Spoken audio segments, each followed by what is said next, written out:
So we are talking about giving and receiving feedback. New friends who have not met me, my name is Mia. I've been a creative writing coach for more than 14 years. I have challenged, coaxed, and encouraged hundreds of writers to finish their books. I formerly trained as a copywriter, and I earned my degree in creative writing. I've been writing stories my entire life. Just like you, I struggle with procrastination, finding time to write, and finishing the darn story. In short, I'm you, and that is why I'm able to offer this rather unique solution to your writing obstacles. As I said, our story, we started with 12 short stories in 2017. We added 12 poems 2 years later. Then we added 52 scenes in 2021, where we wrote novels for the first time.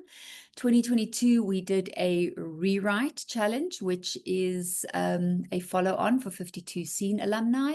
We also started our 30-day challenges, and now we have Short Story School in 2023. So we've been busy, and all of our challenges rely on these three pillars: the prompts, the deadlines, and the feedback. Okay, so they all work together, and I firmly believe they are the reason for our success. So I'm glad you're here tonight, because it is going to teach you, to help you make so much more of the site. Okay, so if we're all ready, we're going to get started. I want to talk about feedback. So when we started in 2017, this was all a very, very happy accident.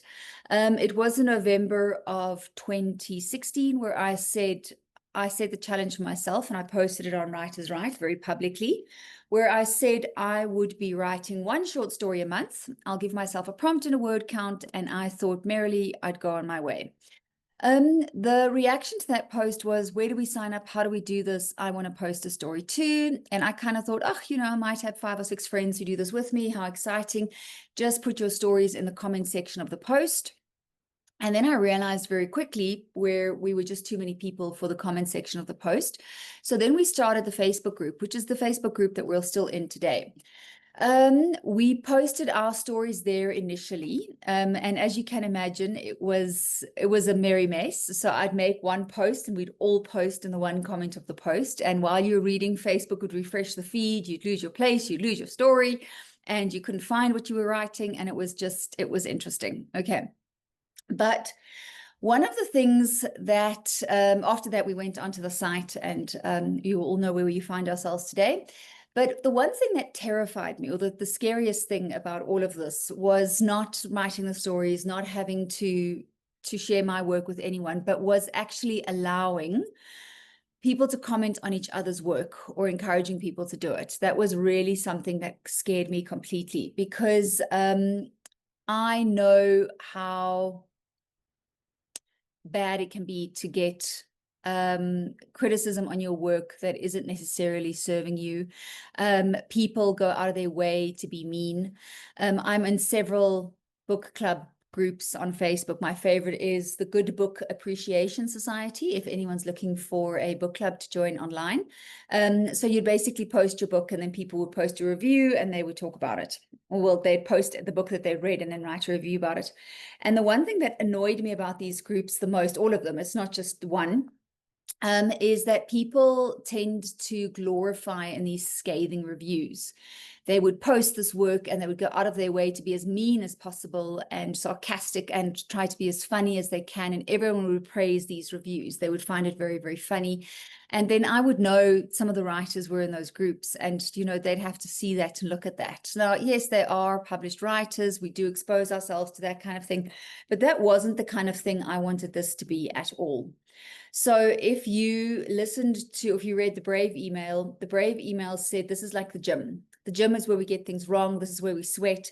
This is not something that has been through several rounds of edits by professional editors. It's not something that's sitting on the shelf that was published by a professional publisher. This is just us sharing our stories, trying to learn, trying to improve. Okay, so that was really my biggest fear when starting with this, but it has actually been the most beautiful thing to witness. I would say I think this is the nicest corner of the internet. and how kind and supportive people are of each other. There are hiccups, I'm not going to lie. Every now and then I have to send the email where I say, hey, I don't quite appreciate this comment, and I don't think that's how we speak to each other. And then we kind of carry on from there again. There are a lot of new people on the group, and I do see that we are having a few comments that may need to be addressed, but I chat to them, and then, you know, we resolve the problem quite quickly. Sometimes the problem isn't resolved and they choose to leave, which I think is fantastic. Then they can go off and write somewhere else. But if you want to be here, you have to be kind. That is a non-negotiable. You can't learn if you are in a harsh environment. If you're scared to post because people are mean or unkind, I don't think that I want anyone to have their heart broken by a comment on this site. Okay, so here we are. This is something that's really important. This quote I first came across with a Brene Brown book. It's Daring Greatly. She has many books, but I read Daring Greatly. I loved Daring Greatly. I think it's a fantastic, fantastic book. I cried through the whole first time I read it, and then I read it again and again just to absorb all those lessons. It is for creative people. It's for parents. It's for anyone in a leadership role. It's literally how to be a better human being. That's how I've summarized that book. And it's such an important thing for a creative to read as well. So I do really, really recommend that book. Sorry, I'm just double checking the chat.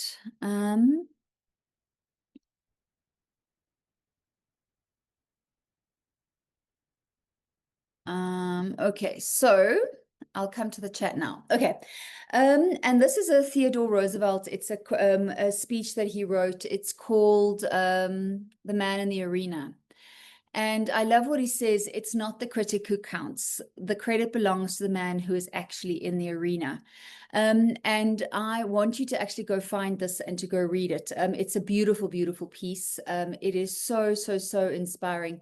The title of the book is Daring Greatly by Brene Brown. And she starts that book with this whole quote, poem, whatever you need to call it.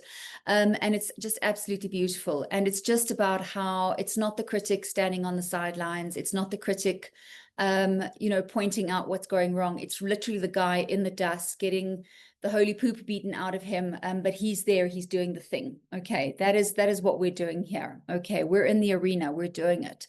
It's not these critics standing on the sideline pointing their fingers. Okay. So what Brene Brown also says is daring greatly means the courage to be vulnerable. And that is ultimately what you do when you share your work with someone.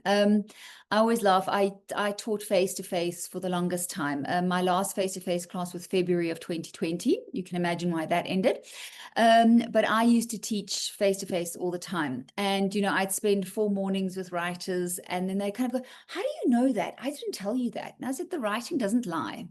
What you put on the page is so personal and so emotional. Even when you think you're writing about a purple dragon in fantasy, you're putting so much of yourself on the page. So it is an amazing vulnerability that you share with each other.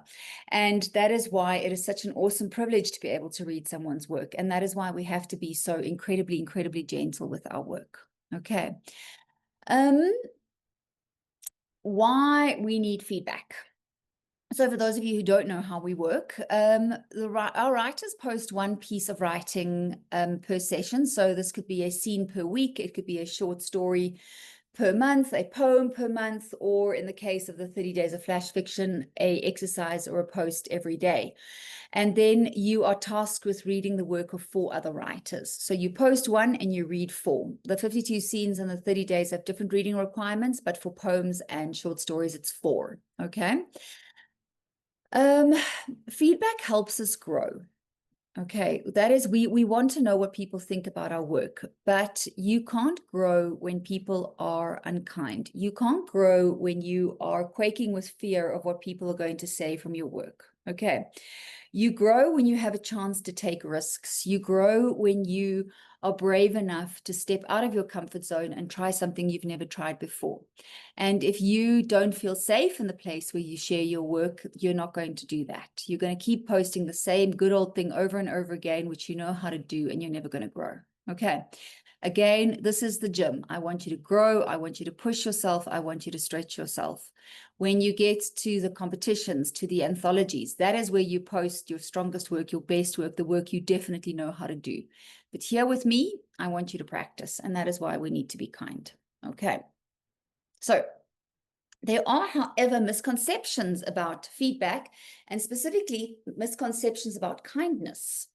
When I say be kind, it doesn't mean you can't say anything negative about a story. Okay, we're here to grow. I want to know what I need to work on in my story. But can you hear how I phrase that?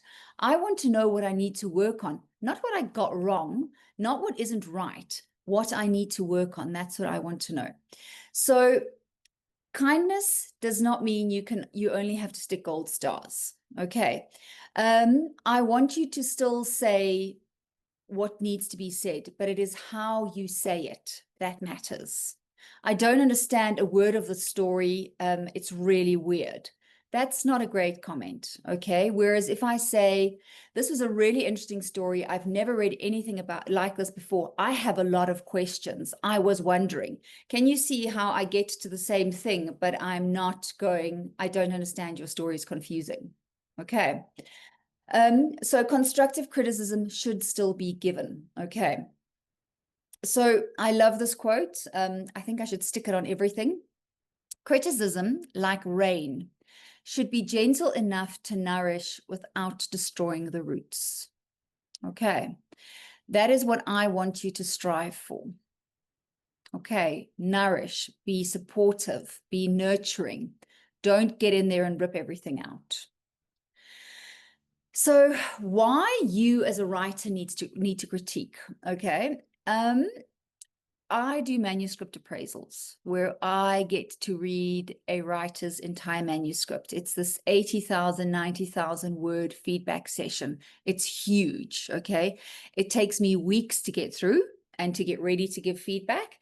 And then it takes the writer quite a while, and it's a big piece of work that they get back. It can be really, really overwhelming. It's a lot.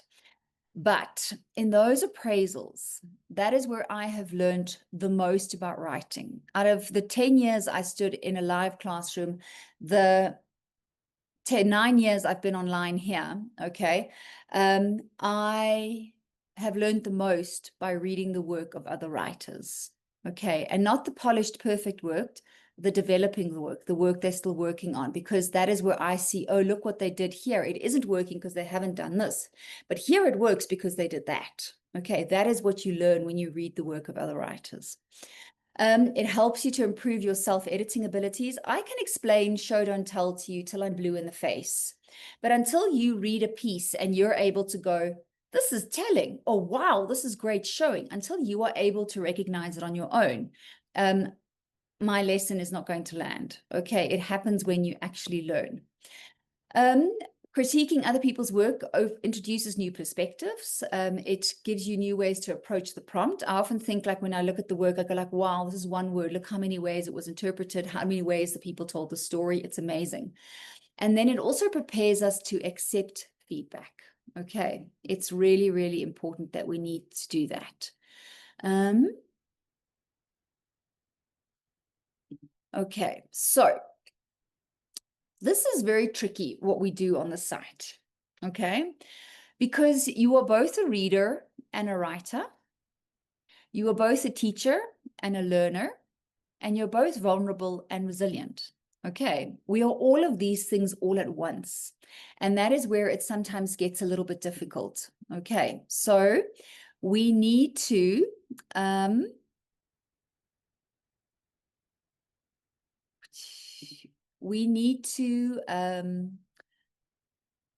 embrace both of these roles. That's what we need to do. Okay, so this is the tricky thing here, where I've just said we're a reader, we're a writer, we have to be resilient, we have to be vulnerable, is you have to have a thick skin as a writer. Okay, but that is going to grow. It is not your job as a critiquer to go out and ensure every writer has a thick skin. That is not your task at all. Okay, so it's a little bit of this thing where you kind of have to put your big boy pants on and your big girl pants on and learn how to take criticism. But if you're kind when you're doing it, you're going to learn so much more. Okay, so writers must be open to feedback. We don't grow if we don't get feedback. Okay. Confidence grows with supportive critique. I think I said it last night. A confident writer is a good writer. And if you're going to crush someone's confidence, no matter how good their skill or how talented they are, they're not going to be able to write because they're not going to write with confidence. Okay. And then harsh feedback does not build better writers. I have seen this time and time and time again, where a writer shows up and says, rip this piece apart, I can take it, tell me what's wrong, rah, rah, rah.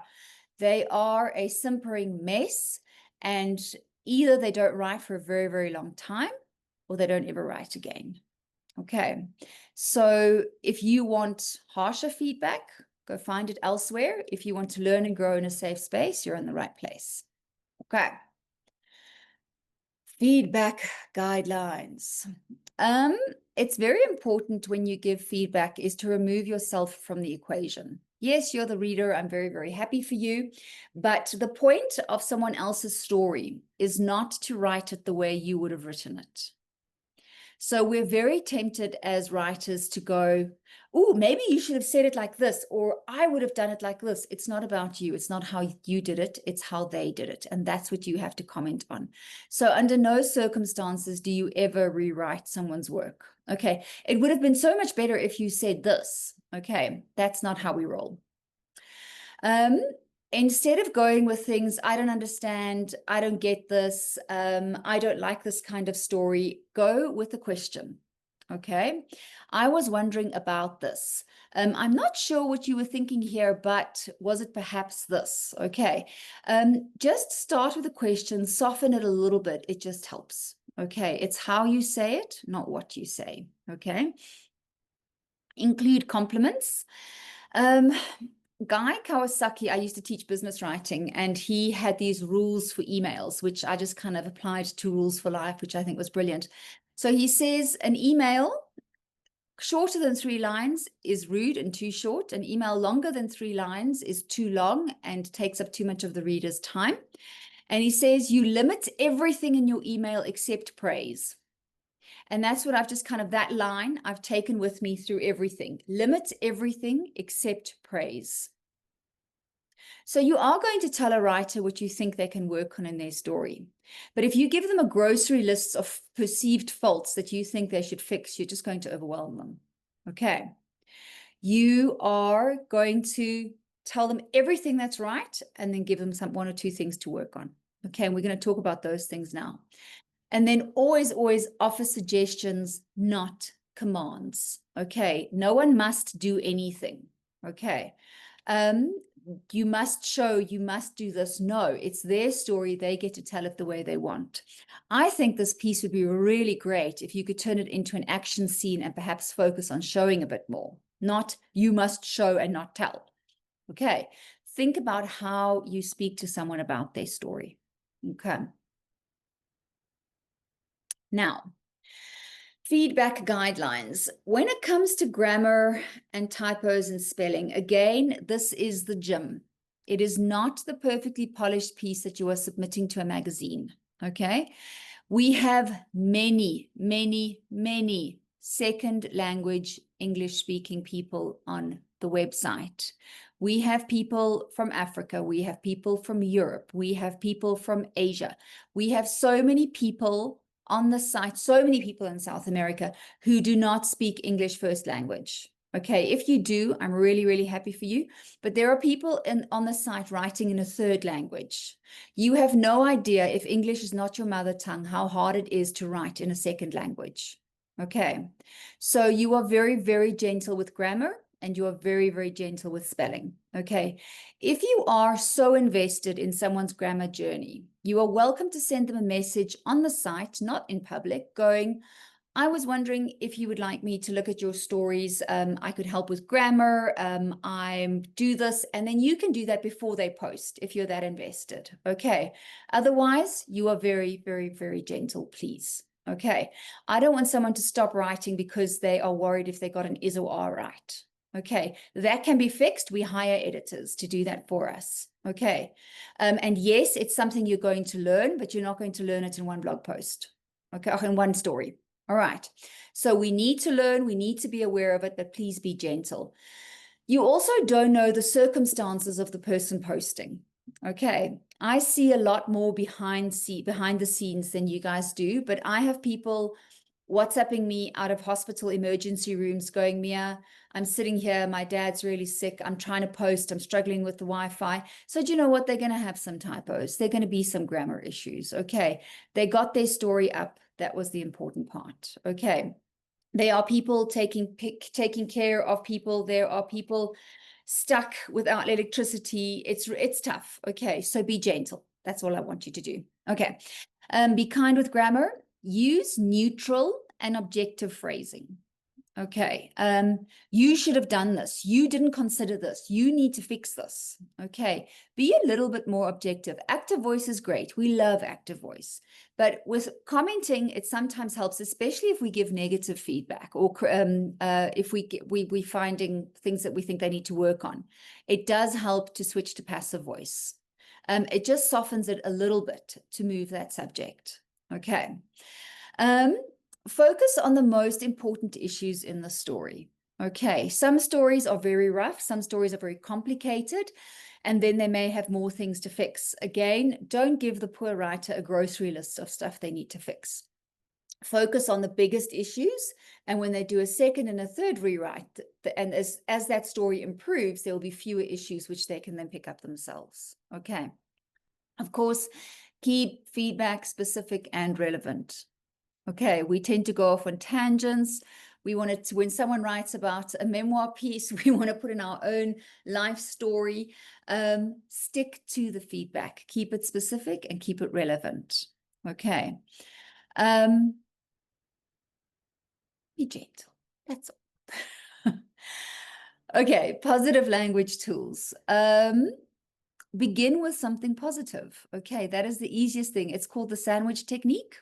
You start with something positive, you give them something you think they can work on, and then you end with something negative, and end with something positive. Okay. I got to teach a whole classroom full of teachers once, and they said when they fill in children's reports, and we spoke about giving feedback, and they had to fill in the school reports for the kiddos, and their rule was you have to give 2 glows and 1 grow. And I love that. Okay. 2 glows and a grow. Okay, what is the one thing that they need to work on? And what are the 2 things they're doing really, really well? Okay, if you stick to that structure, you're halfway there. Okay. Always include more positives than negatives, please. Okay. If you read a story and there is not a single nice thing you can say, please keep scrolling. Don't comment. Okay. They won't know you read their story. And if you really think it's not for you, if you really, really don't like it, please you don't need to share it with them. Okay. There is enough negative criticism in the world that they don't need it at this point. Okay. Someone out there is going to like their story. It might not just be you. Okay. Helpful starters are things like, this is interesting. Have you considered? A simple tip is to avoid words with un and non. Okay. Un and non tend to make our words negative. So just try and switch that. Okay. Now, I've told you what not to say. So let's talk about what to say. All right. When you comment, there is once again a hierarchy of things that we look at. Okay. Commenting on someone's spelling and grammar, that is like the last thing you do when it comes to giving feedback. Okay. Spelling and grammar is the stuff you look at just before you submit to a competition. Okay. Unless the story is completely incoherent, we don't look at that yet. Okay. We look at story level first. We're looking at the big picture stuff. So begin with the broad story elements, like what kind of story is this that they're telling? What did they try to convey? Consider genre and format. If you click on a story that says it's a horror story and you're not scared, are they sticking to the rules of genre? Okay, look at the format of the story, look at the format of the poem. Look at your emotional response. That's usually the easiest place to start. The first thing I always ask people in short story school after we've read a story is, did you like it or did you not like it? And that's a yes, no answer. Yes, I liked it. No, I did not like it. The next question, why did you like it? Why did you not like it? Okay, that is how you'll start working through it. And then you look at the entire structure of the story and you look at the beginning of the story, you look at the middle of the story, and you look at the end of the story. Okay. Do you have any comments at this level for this writer? Okay, anything you can say, that's what you think about. Then you'll go a little bit deeper, more into the story elements, where we look at things like the plot and what is the concept of the story. We look at things like setting and character. We look at dialogue and pacing. We look at how they use style, description, and viewpoint. We look at the conflict in the story. We look at the resolution. Okay. If a story is set in a very common place, okay, so let's say it's like a really well-known, like a Starbucks, okay, a really, really well-known Starbucks. Most of us have been inside a Starbucks to know that it's a Starbucks. We get the concept. We do not need to know every single detail about a Starbucks, so there might be less setting, okay? We'll know it's noisy, the coffee machines are running, people are talking, it's most likely busy and crowded, people are typing on their computers. I get it. Whereas if I'm doing a fantasy story, historical fiction story, a sci-fi story, I will need to spend more time on setting. So then setting becomes more prominent. Okay. So that is how you figure out what things you need to comment on in the story. Did they include it? Did they not include it? What's going on? Did you really love the setting they do? Did they not? What can we go with from there? Okay. Once you've looked at all of that stuff, that's when you can sink into the details, okay? So let's say you had very few comments on the broader stuff, on the story elements, then you can really, really go into the language and the grammar, okay? Look for spellings and typos. Most of the time you could say, hey, heads up, you have a typo on line 3, just so that you know you'll go from that, okay? Not a problem. Look at the use of their nouns. Look at the use of the verbs, the adverbs, and the adjectives. Look for redundancies and repetition. Look for sentences, paragraphs, and scenes. Okay, do you see what I mean by there's a hierarchy to these things? We start wide and then we zoom in. Okay, most people jump in at this level. Okay, and like I said, if it's a perfectly published story, then you can start looking at those things, but we're not there yet. Okay, you really, really have to pay attention to what kind of story it is that you're telling. Okay. Then be kind in all your feedback always, and just be kind about everything in general. When we speak to each other on Facebook, be kind. Okay. I threw someone out of the Facebook group the other day because they were completely miserable and horrible, and we don't need those people. Okay. She wasn't part of the group anyway. I don't know how she ended up in our group. But it was just completely unkind and not nice. This is a nice place. Okay. We need to be safe. We need to grow. Support confidence and growth. That's what we want out of this ultimately. And then remember, writing is hard. Feedback should help. Okay. When you receive a comment you don't necessarily like, what I recommend is to go look at that writer's profile. Okay. I do not weigh all feedback equally. Okay. There feedback that when someone says it to me, I'll always take their feedback on board. I have a colleague that I work very closely with. He reads most of my fiction work. And if he tells me something, I pay attention. Then there are people who read my work, but it's not that I don't value their feedback, is that I know they don't read the kind of stories I write. Okay. If you have someone who only reads nonfiction business books, they're not going to read my fantasy with medieval time traveling knights. Okay. They're not going to enjoy it. They're not going to like it. Okay. So then, for example, I'll say, thank you so much for your feedback. I really, really appreciate it, but I might not put as much stock in it as someone who reads my genre, who knows my work. Okay. So that's usually the first thing I do. I used to run a beauty spa, and that's where I learned this, is I would have a client come in and they would be so nice to me. And when I go look at the comment they left me on Facebook, it would be either a really very mediocre comment or not a nice comment. And then when I go onto their Facebook page is just this like litany of things that they complained about, from the restaurant to the traffic to all of this. They are just a complainer. And then I'll kind of go, okay, thank you. I'll think about what you said, but it's not as it's not as pivotal to me as someone who gives me good constructive feedback. Okay, so really, really pay attention to who the person is commenting on your story. You do not have to take all feedback on board. Okay, it's always in your hands as the writer. You can always say, thank you so much. I appreciate that you took the time to read my story. That's the end. You don't need to respond. You don't need to explain. Usually when I receive feedback, which is either spot on, meaning they hit a point, they hit a trigger, okay, or they touched on something, which, like with the 52 scenes, you spend a whole year with someone. And because we read scene by scene, week by week, it is sometimes like, why is this happening? I need to know what's going on. I need to know what's going on. Then I don't address it, because that's right. I want my readers to wonder what's going on, what's going on. I'll post a smiley face and go, hee hee, you'll have to wait and see. And that's the end of it. You have to stop this urge to immediately address a comment. You do not have to address all the comments. Okay. They're suggestions, they're there, but you don't have to go through all of that. Okay. Another thing I want to say is that ultimately you need to put yourself in charge of the commenting experience. Okay.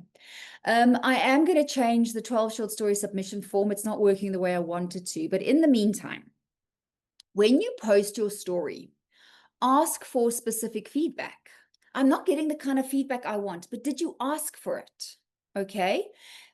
You can, at the top of your story, okay, like above the comment, in the comment block, okay, you can literally, that's the fun part about 52 scenes. The readers get to know each other so well. They leave these like little, check this out for me. I was trying to do this. Is it the right thing to do here? Is it working? Is it like I was experimenting with dialogue. What do you think? Is it coming across? So I was trying to make this character come across as X, Y, Z. Put it in there, because then they can give you that kind of feedback. I was trying something new with Viewpoint. I was doing this. Don't leave it just in the hands of the readers, because the readers don't necessarily know what you want. Okay. A lot of people on the site are first-time writers. They don't necessarily know how to give feedback. Okay. It's one of the reasons I did these 3 classes now. So what I'm going to do with these 3 classes, I'm going to record them formally. And then those will be a series of videos that you receive when you join the site, so that they can watch everything and know how to do this. Most people won't watch it. And of course, I'm preaching to the choir because you guys are already here. But just to help people give an idea of where to start with feedback. But please do not hesitate to ask for specific feedback. Okay. I'm trying horror for the first time. What did you think? This is a Viewpoint experiment. I was hoping to do a unreliable narrator. Whatever it is that you do, ask for questions and ask them if that's what they think. Okay. If you're worried about spoiling it at the top, put it at the bottom of the story. Okay. Cool, Nathan. I'm glad you got some writing done. I'm just checking the chat quickly. You learn the most when things go wrong or you make mistakes. That's true, Anne, because when things are going right, you don't have to leave your comfort zone. You don't have to push yourself. But when things are a little bit wonky, when things are hard, that is where you learn the most. Okay. Abigail also says, we share our work and critique each other's is the thing that's moved my writing forward the most. It's really, really valuable to get feedback on your work. Okay.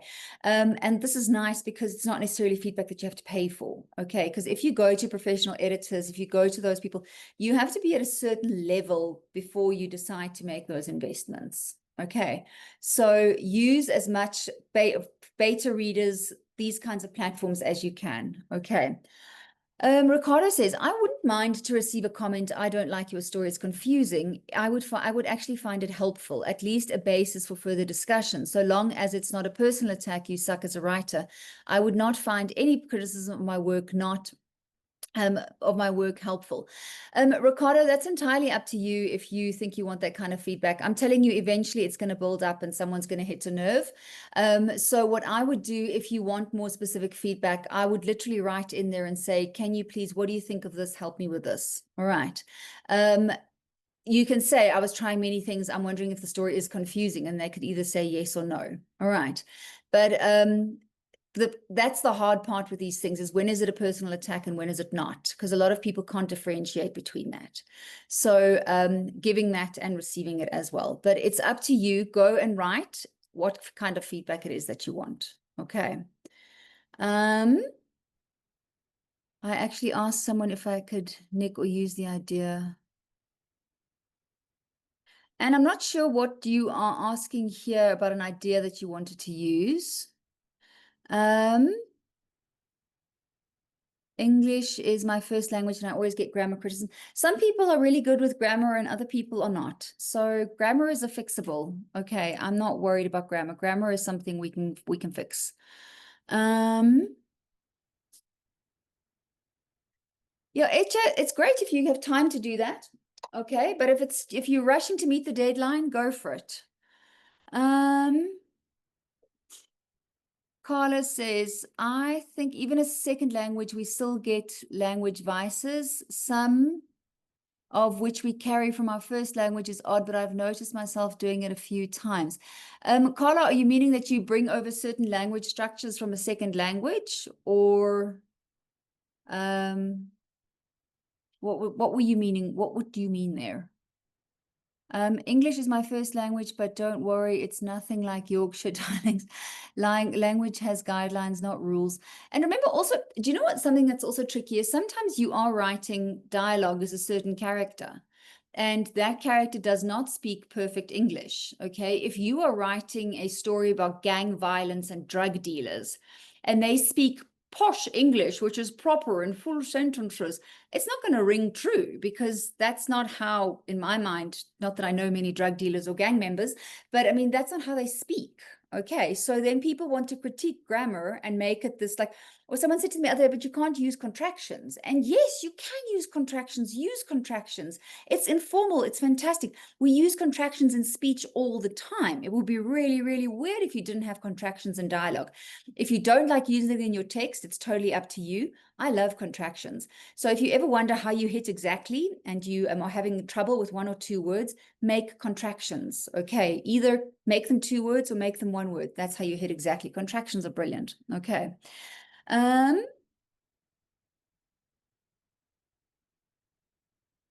Which reading my writing, which no one but me can decipher. That's cool. Okay, so is this all written down somewhere, do's and don'ts? No, Sarah, it's not. There is a very long email which everyone should receive when they sign up the first time. There are 2 emails with a lot of these things written in them. Okay, so theoretically, everyone has received them. So if you, oh, thank you, Carla. Yeah, there's an email. So sorry, if you do want their email, just send it. I'll find one and a copy and just forward it to you again. I believe from historical perspective, Roman bathhouses were fun. I don't know how we got to Roman bathhouses, but great. I'm sure they're fun. Abigail, you have a question. What was your question?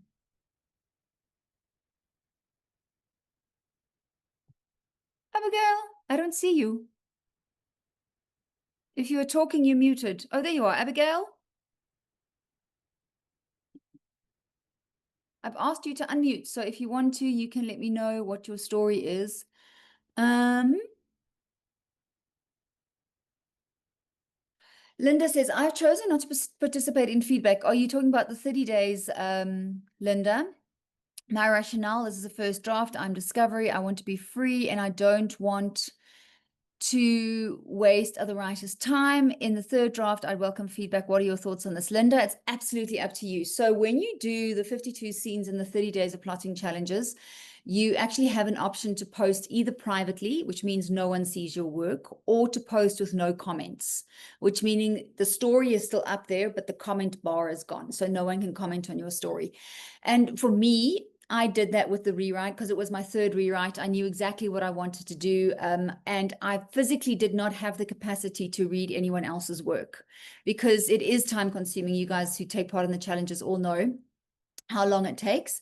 So it is entirely up to you whether you want the feedback or not. It is important to realize, Sherry is one of my 52 scene writers, and she coined the term alpha readers as opposed to beta readers.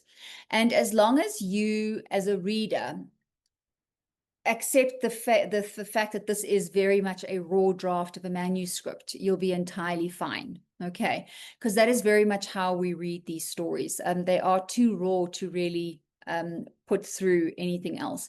And the same with our 12 short stories. Most of them are quite polished by the time they get to the site, but always remember that this is not the final product. It's always something that's going to go further. It's something that we're going to develop more. That's why we post for feedback, so that we can figure out how we can make it better. Okay.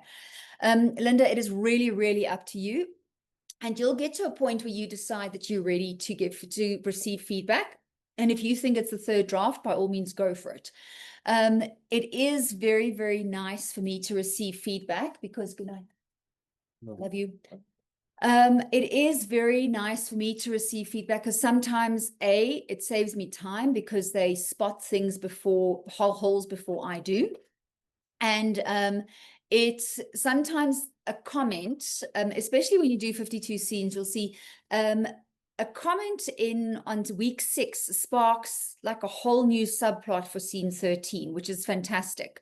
So the questions the readers ask are things you didn't necessarily anticipate in the work, but it pushes you into a beautiful direction. So it's definitely a different kind of read. It's not a final polished piece that we're reading. So as long as you do that. Yeah, HS says is doing 52 scenes at the moment. I appreciate feedback on my first draft, especially if it's detailed and highlights areas where I need improvement. Cool. Language vices are things like saying many times or saying in the end. Oh, that's perfect. Okay. Using that, yeah, you've noticed I say okay a lot. Okay. If a story requires it, I would say that slang is a key element in convincing dialogue. It's so important. Okay, so that's where people want to like make their dialogue perfect and make it's kind of like where we'll struggle with like AI checkers and stuff. It's very hard for it to differentiate when you say fixed spelling and grammar and you've got all of these fun things happening in your dialogue. Oh, sorry, Abigail, your mic's not working. Can you type it in the chat for me? And then we'll get through the story. Both grateful for this not having to post, time consuming, and it's giving me freedom to write faster. That's perfect, Linda. Okay, you need to do what's right for you. That is what I love it when people ask. So I'm trying to figure out how to explain being South African to you. There's always room for negotiation. Okay. When it comes to this, I love the fact that people always like, but is it right? Can I do this? Am I allowed to do this? And I'm like, as long as you post on the deadline and you have the word count, you can pretty much do anything you want to, except be unkind. Okay. There is so much room to maneuver in these challenges. And that is what I want you to do. If writing 12 standalone stories is serving you, you write 12 standalone stories. If writing a series of 12 stories is serving you, you write a series of 12 stories. If using the prompt serves you, use the prompt. If not using the prompt serves you, don't use the prompt. Okay. There is so much you can do here. Like I said, there's a hierarchy to everything. The first step is just making the deadline. Okay. Having 1,200 words up, maybe a semblance of the prompt. That is the bare minimum you need to do. The next step is to read 4 other stories. Great. If you've read 4 other stories, you've unlocked that level. Okay. Next month, you're going to try again. Okay. Now you've just made the deadline. Your story is perhaps not the most brilliant story it could be, but you made it. You made the deadline. That's great. Now, next month, you're going to try and write a better story. And then you're going to give 4 stories, but you want to give a little bit better feedback. And that's how you're going to lift this up until you get to the point where you make sure your stories are exactly on the word count. Exactly will make you a better writer. It's the most weirdest, magical, strangest thing on earth, but hit exactly every month. It's going to make you a better writer. It forces you to read through your story once more. And in that once more is when you see something you would have missed. Okay, exactly is a level up. It's optional. It's not required, but exactly will make you a better writer. Once you've gotten used to doing exactly, you guys see Elaine posts these additional challenges where she says, write about a fluffle of bunnies, and then you have to work fluffle in as well. She once set a challenge where everyone had to write a story without the letter E, and it was like a 1,000-word story. That was a challenge, okay? But I mean, that is how, so when you're just starting and you're barely making the deadlines, you are sure as hell not going to do Elaine's extra challenges, okay? But if you've been doing this once or twice, you've gotten the deadlines, you commenting with ease, then you'll start leveling up, then you'll start leveling up. Okay, there are writers who do 12 short stories, 12 poems, they do 52 scenes, they do the rewrite in the same year as they're doing 52 scenes with 2 novels, and they do all the 30 days of challenges as well. Okay, if you have capacity for that, you can do it.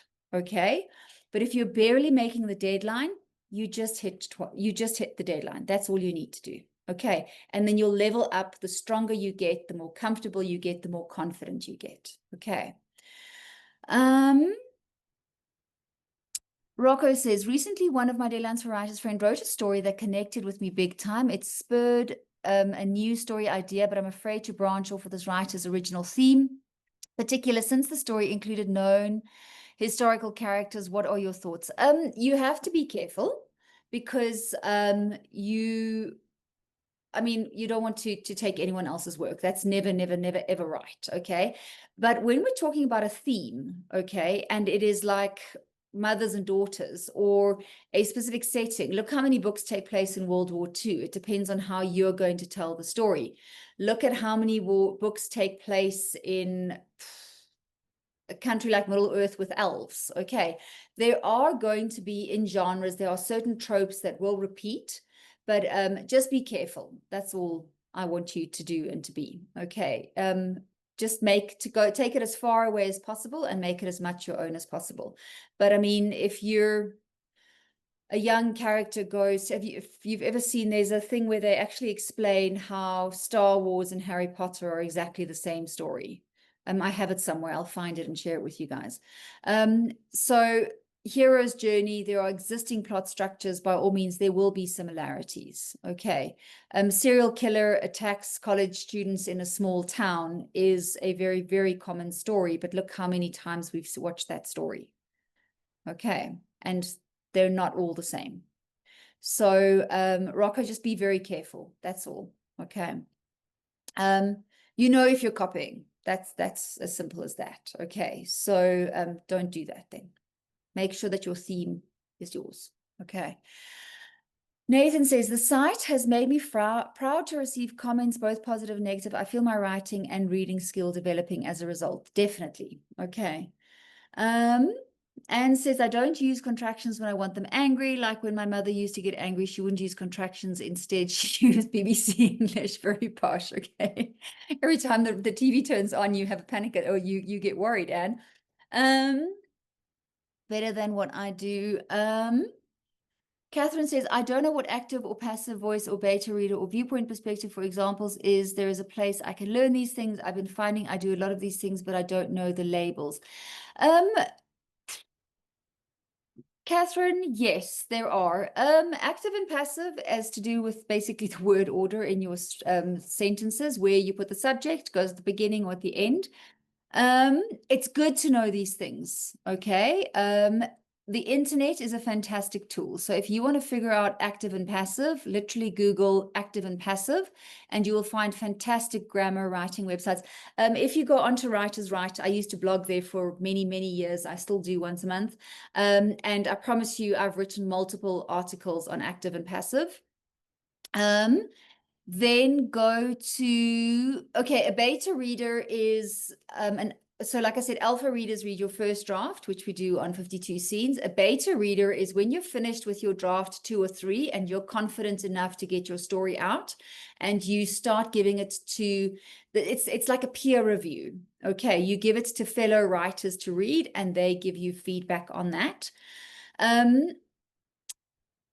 Beta readers, we spoke about it this morning, and because it's feedback, I'm going to touch on it again. This is sometimes hit or miss, okay? Not all beta readers are created equal, all right? And it's very interesting to see, it's all, what you must always remember with any editor, with any beta reader, with any content editor, it's always only one person's opinion, okay? If you give it to 5 people and they all say the same thing, then you start taking the advice on board. But if you have one rogue reader who's going, oh, worst thing I've ever written, please don't go and put your entire writing heart into that, and they're going to break your heart, okay?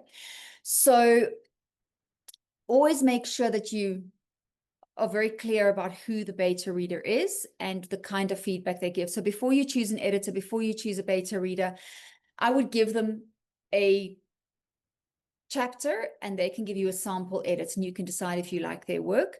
And like I said, if there's someone who only reads nonfiction business books, don't give them your fantasy novel, okay? People don't like romance. If they don't like romance, don't give them your romance manuscript, okay? Just always think very carefully about that.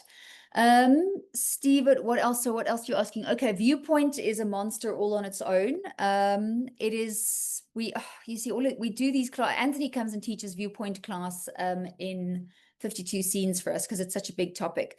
But Viewpoint usually starts with first, second, or third, and also dive onto the internet and go find it. I would, it's such a big topic, you're going to find so much information.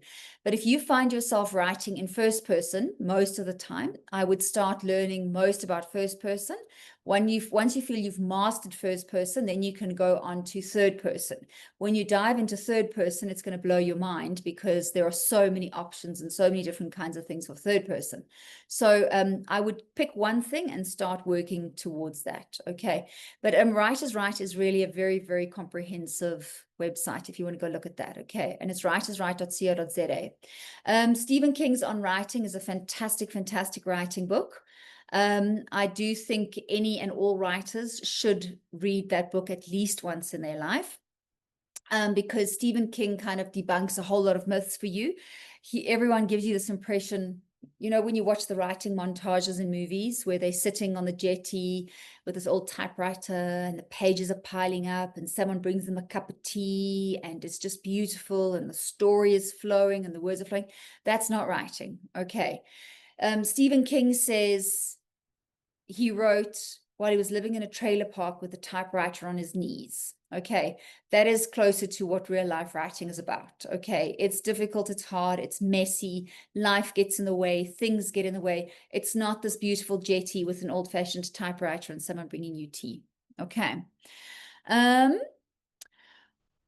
I love that Stephen King's book. I think it's really fantastic. I don't agree with all his writing advice, but it's a good place to start. Okay, I do think he's a prolific writer. So if you're going to have a hard time if you don't hit 2,000 words every day, which I never in my life have done. So I take his stuff with a pinch of salt, but he is ridiculously successful. So please go learn from him. Jerome Stir, Making Shapely Fiction, it's a whole section on general topics. That's great. Cool, I like those books. I don't know either of them, Jeff. I'll have to go take a look for them.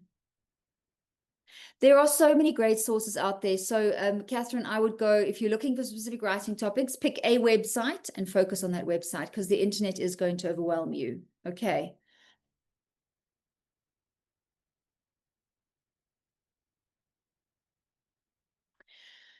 I've noticed a few hot air comments which are negative and don't really have any content of words but sound like they know what they're talking about.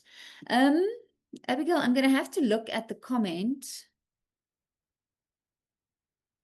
Is it okay to go to the original poster's work and yes, please. Okay, if you see someone with a not nice comment, tell me. And B, go and give them as much support as possible. Okay, please.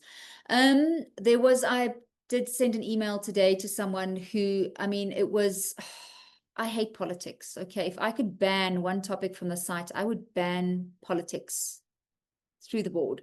But that's not right or fair, because you can write about whatever you want to write about. But when someone posts something that you don't agree with, A, you do not have to comment. Simple. You're not going to change their mind.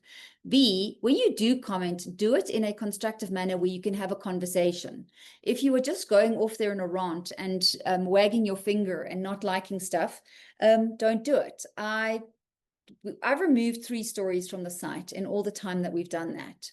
And all of them have been people who wrote posts that were just plain horrible. Okay. And not even stories. And they're thinly disguised. They try to disguise it in a genre. And it was just about being absolutely horrible to people. And I don't tolerate those kinds of stories. Okay. So other than that, you really have to write something absolutely atrocious for me to take it off, and atrocious topic wise, not writing wise, for me to take it off. But otherwise, you can really write about anything. I do not want to censor or stop anyone at any point.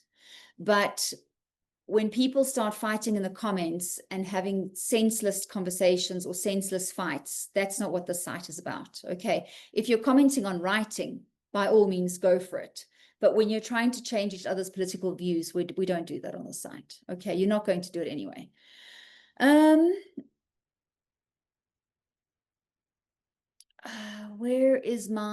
What gets me on the site is there are many people on DFW who have actually submitted more stories than made comments, and some have 0 comments. Why are they even on then?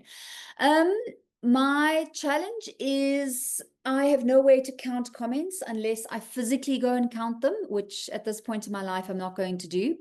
All I can tell for them at this point is that karma is waiting for you. Okay, if the writing gods are fierce and evil, and kind and encouraging, but if you don't do your part, it's not going to work. It's quite simple, John. If you see someone hasn't commented, don't comment on their work. Okay, if they get comments, good for them. Karma is going to catch up to them. It's as simple as that. Okay. When you see someone with 30 comments, try and comment on a different story, please. Okay. There are new people on the site, first timers, who are really, really scared to comment. They're really, really scared of posting for the first time. Please be kind, be gentle, welcome them to the site. There are also people who've been posting forever. Okay. There are 5 writers who posted story 1, day 1, and they're still writing to this day. Okay.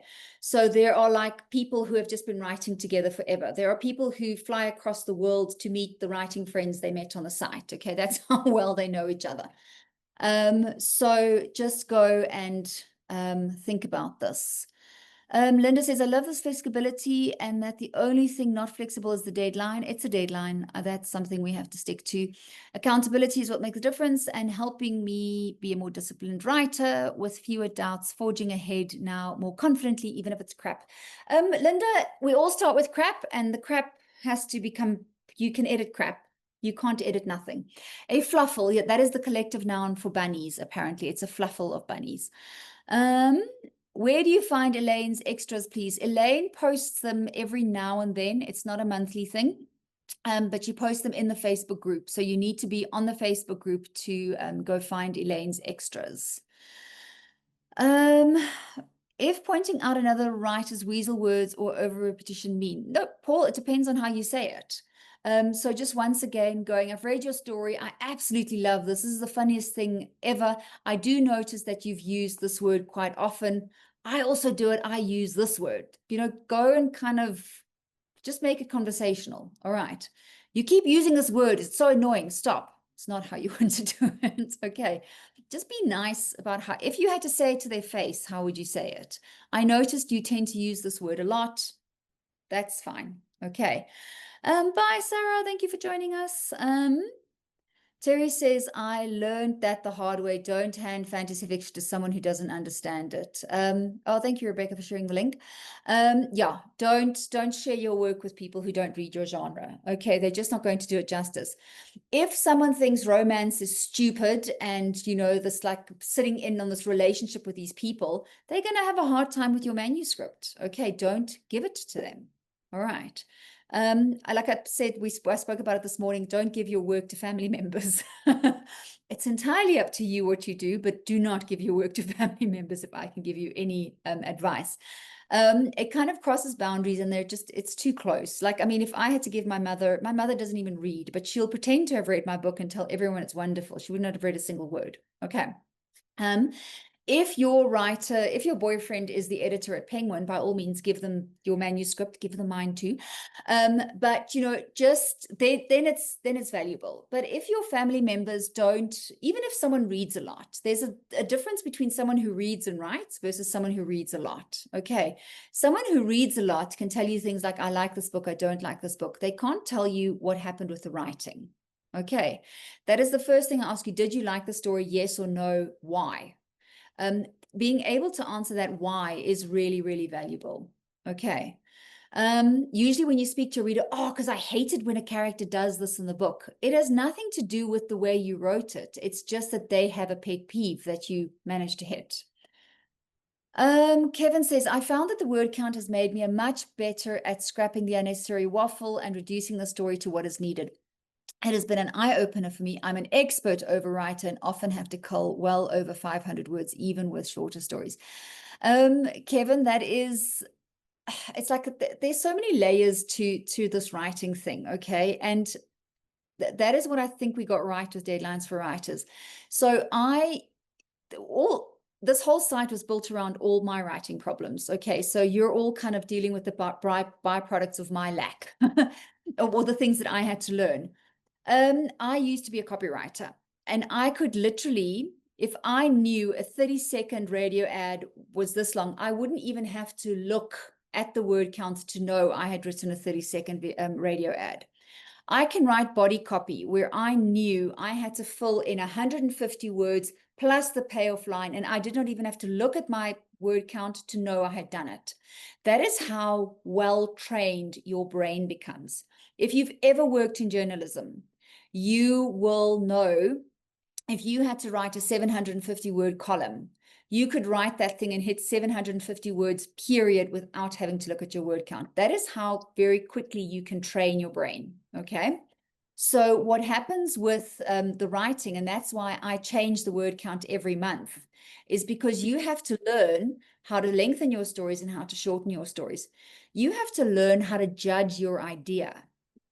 Some ideas are 750 word ideas. Some ideas are 2,500 word ideas. Some ideas are so big, they're going to last you for 12 stories. That's another reason we change the word count every month. Not because I'm fickle or because I want to make it difficult for you. It's because that is how you learn how to write. And you're an overwriter, Kevin. I'm an underwriter, like an extreme. What other people do in 80,000 words, I do in 40,000 words or 25,000 words either. That's how much I underwrite. And the word count helps me to learn how to improve that. And it teaches overwriters to cut, and it teaches underwriters to expand their stories. Okay. There is method to the madness. Okay. Cool stuff, Rocco. Thank you. Catherine's question we've answered. Occasionally, I notice another writer's dialogue is not punctuated as well as it might be.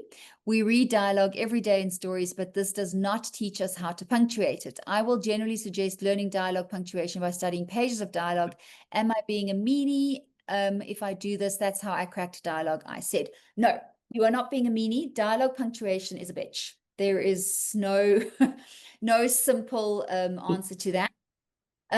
There is, however, if you are interested in learning dialogue, a YouTube video by the Quintidian writer, I think. If you'll give me a chance, I have to go find it for you. Or if you want it, just send me an email and I'll go find it for you. One of our writers, Art, found it and he shared it with us. It is one of the best explanations of dialogue punctuation ever. It's very, very simple. And she has a cheat sheet, which you can print out. So what I would say, Paul, is I would say, so what's also difficult is some people try to be very experimental with their dialogue. So they try to write dialogue without punctuation, or which Margaret Atwood can do, but she's Margaret Atwood. She would write dialogue without any quotation marks or anything. It's just standing on the, she just uses the formatting. So on a line by itself, which is totally correct. You can do that, but you really need to know how to do it and understand it. So what I would say in that case was like, either if it's not identifiable dialogue, I would say something like, I noticed some of the dialogue punctuation was perhaps needed. Okay, you need to pay attention to dialogue formatting in certain places. I don't know if you've ever seen this resource. It's a really great one. Good night. I love you. Love yourself. So I would say just go, and I found this great resource which I use. It has a cheat sheet and everything. That's how I would say it. So no, you can highlight it. Just again, how you say it is the important part. Okay. I noticed some spaces where you could fix your dialogue formatting, and I use this fantastic resource. I was wondering if you'd like to take a look at it. Something like that. Okay.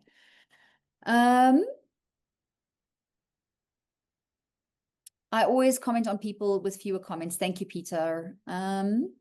I order the stories by who has the least comments. So the feed itself, when you look at the read feed, it should shuffle the stories that the fewest comments are at the top and the most comments are at the bottom. We have finally, after very, very, very many years, found a way to not count the replies. So when someone has 30 comments, quite often it was only 15 comments and 15 thank yous. So we finally found a way to do that. So the fewest comments should be at the top, and go and comment on them. It's so nice for them, because usually those are our newbies or our friends who don't have a lot of comment. Could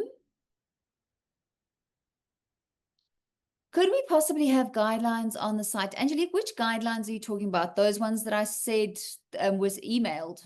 Do you know when, like, I've been doing this for a while now, even with 52C.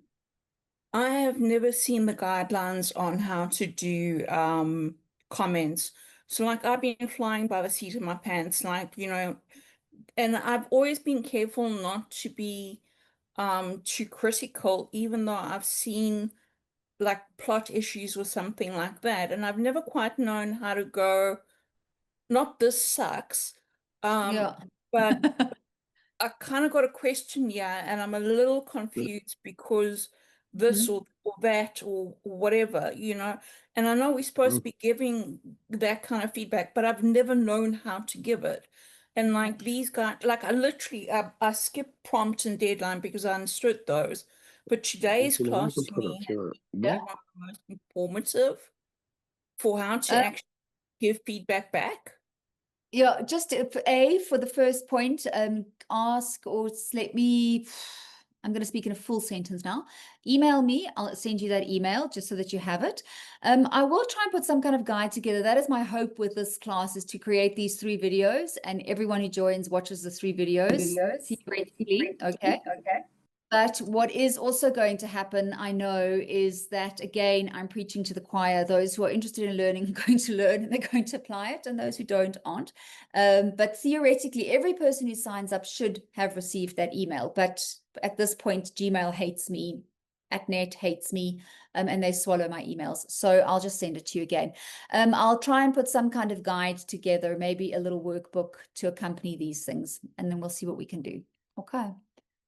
Sometime in the near future, not today, but soon. Okay.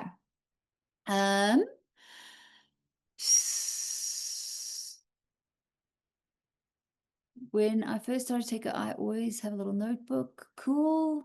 Yeah, no, voice notes are great. Okay.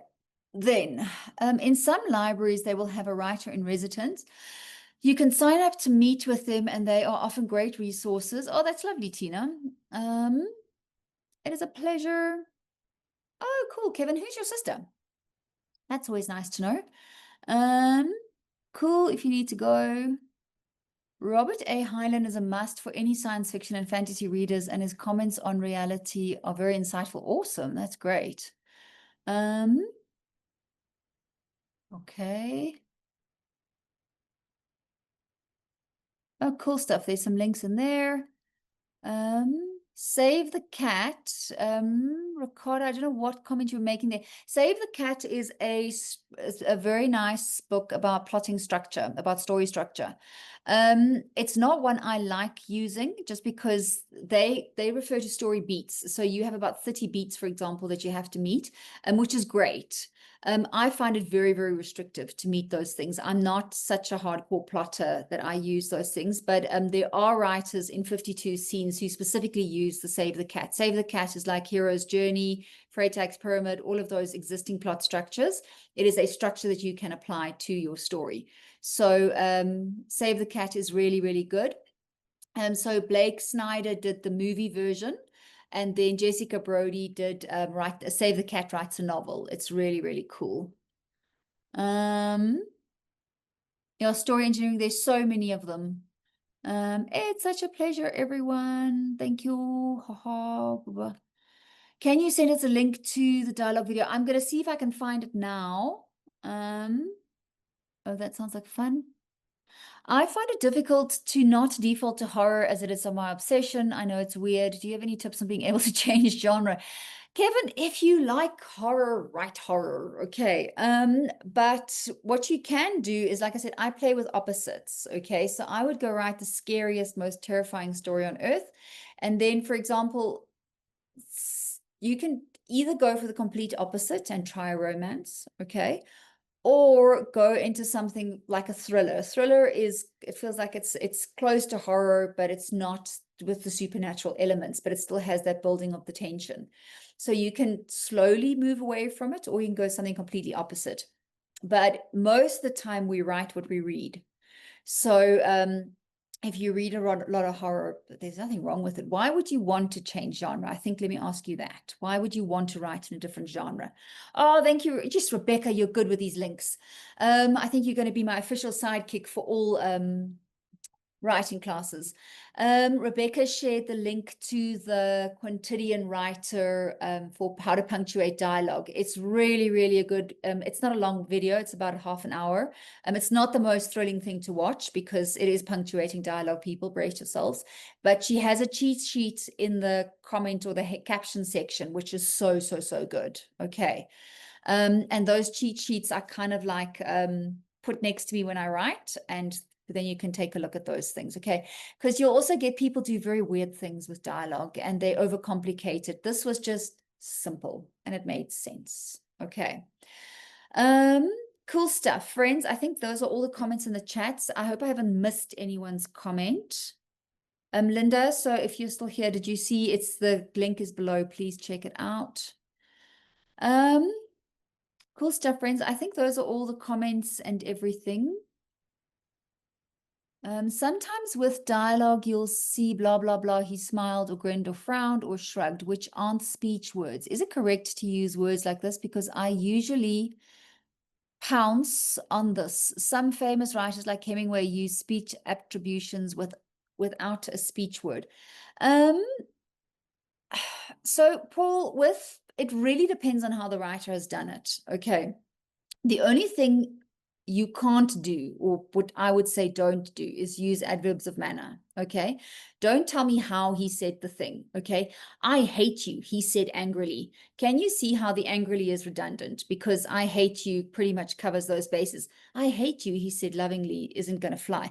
I'm going to, stab you with a knife. You're the worst person ever. He said angrily, or he said lovingly. That it doesn't need it, okay? So I don't mind the frowned and the smiled. Okay, I love using body language as a dialogue tag. So you can decide whether you want to use it or not. It's entirely up to you. So remember, dialogue includes the words spoken aloud, the tags, he said, she said, the attributions, the body language, and the thoughts of the viewpoint character, not the other characters, the viewpoint character. Okay, so it gets annoying in your dialogue to go, he said, she said, he said, she said, he said, she said. Okay. So then instead of going, he said, she said, you can replace it with body language, which becomes the frowns and the smiles and stuff like that. And as long as it's good, The only thing is, don't overuse any of it. Don't overuse. He said, she said, the saids disappear. So said is a good one. Okay, we don't mind said. That's why we use said, because said disappears. When we used retorted, questioned, grinned, smiled, frowned, those words become repetitive. Okay, so that's the only argument against using it. Because when we talk about weasel words, okay, frowned, shrugged, those are all the words, okay? And those are the ones that stick out to the readers. Okay, so I kind of answered your question, I think, in a roundabout way. Okay, but just as long as it's unique and it's a great body language. And when I talk about body language, use everything, because while we talk, we move, we use our hands, we chop onions, we stir the pot. Okay, what is your character doing while they're talking? And then those things go. But be careful of, because he frowned, he frowned, he frowned, he frowned. I mean, your character's going to have a migraine at the end of the book because of all the frowning. Okay. And you'll find, when you read books, you'll find an author has a thing. All of us do. Okay. And like shrugging is just, some writing teachers will tell you not allowed to use the word shrugged. Okay. Because everyone shrugs the whole time. Okay. And remember, you can never shrug your shoulders. Please don't ever let your character shrug their shoulders. Okay. Because you don't shrug your knees. You don't shrug your elbows. You can only shrug your shoulders. So you can just say he shrugged. Okay. That's another little pet peeve I have. And the same thing with like the smile on his face. Your smile doesn't go anywhere else. Okay. It's only ever on your face. Okay. Cool stuff. So I hope I answered your question, Paul. Be careful of the repetition. That's the annoying thing. Okay.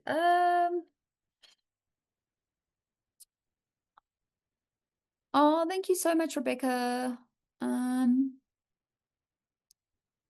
Appreciate. Awesome.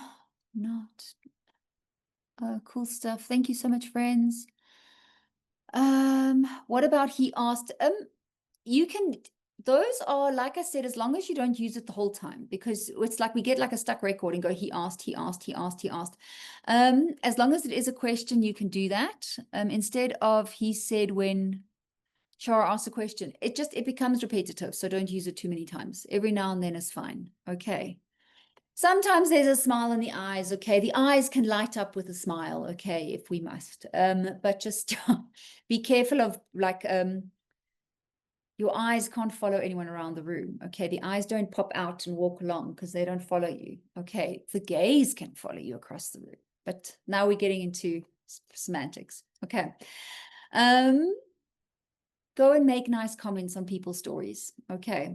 Do you know what my favorite emails are? Because sometimes you guys email me by accident.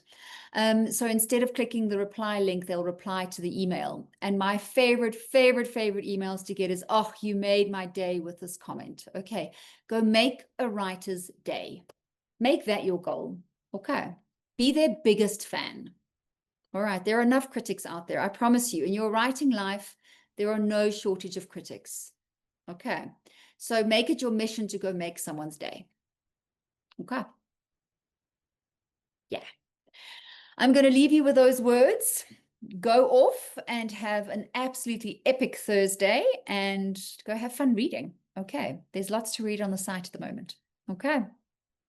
Thank you, friends. Have a cool day. Bye.